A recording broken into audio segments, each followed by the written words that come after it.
That is 32. You know, ano nga ba pa rin?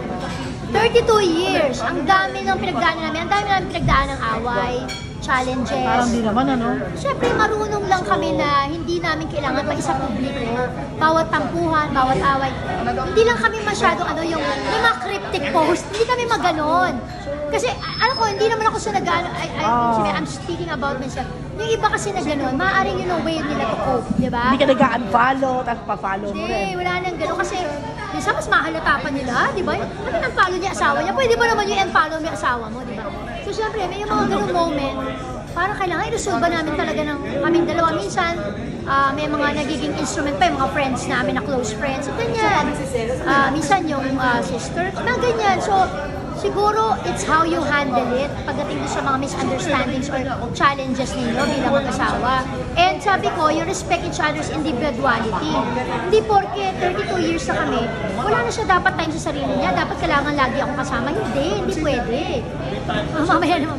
So, kilala kang malakas ng personality. Pero sa bahay ba, sa submissive wife ba sigla? Iba yung way ko or style ko ng pagiging submissive wife. Hindi ako illusion. Malumana yung magsalita. Obvious naman, di ba?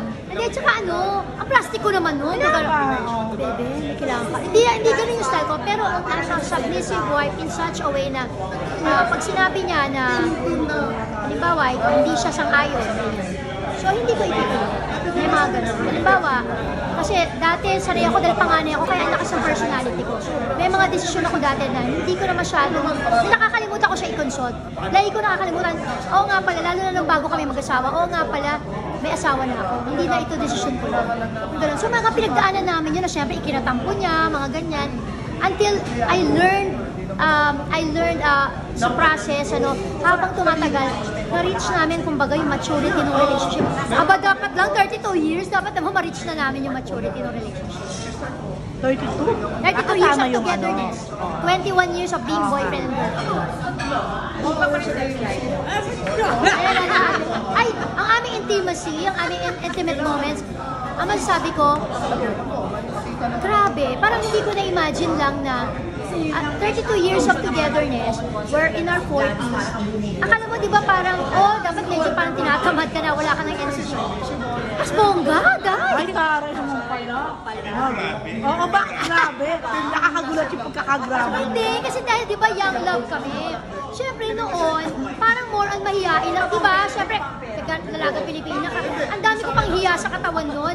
Dati mahihiya ka na, yung una kang gusto di ba? Makipag-loving-loving o gusto mong makipaglambingan. Na ikaw yung mauuna, yung magpapakita ng parang, ano tawag sa gano'n, yung unang magpaparamdam. Di ba? Na gusto mong parang, na mag-loving-loving naman or something, o maging maglambingan tayo. Nahiya ako noon eh. Siyempre, dahil bata kami nag-umpisa. Ikaw na nakakalabit. Ikaw na.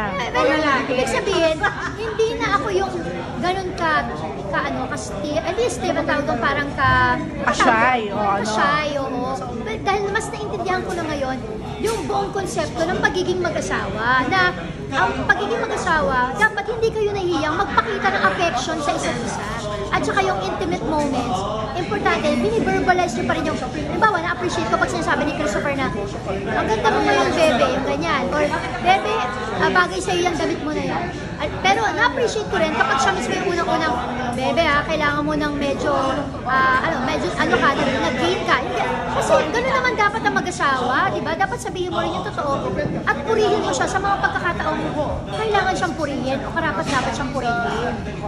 Mas enjoy niyo yung kayo kaysa ng mga I would say parang habang tumatagal, hindi ko alam in the future pa. Siyempre, I cannot say. Parang gano'n. Sabi nga niya, mas okay na okay lalo yung aming buhay may asawa, yung aming buhay pamilya.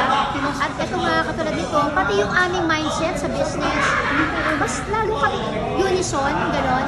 Unlike dati, mas medyo lagi pa akong kontra eh. Halimbawa, meron siya naisip, kasi ako yung lagi akong takot magkamali, gano'n. Teka, bebe, kasi baka ganyan. So, syempre, parang feeling niya nadidiskaril, di ba? Parang kinokontra mo agad. I learned it also. Natuto rin ako doon na, sige, hayaan mo lang. Kung magkamali man, hindi magkamali.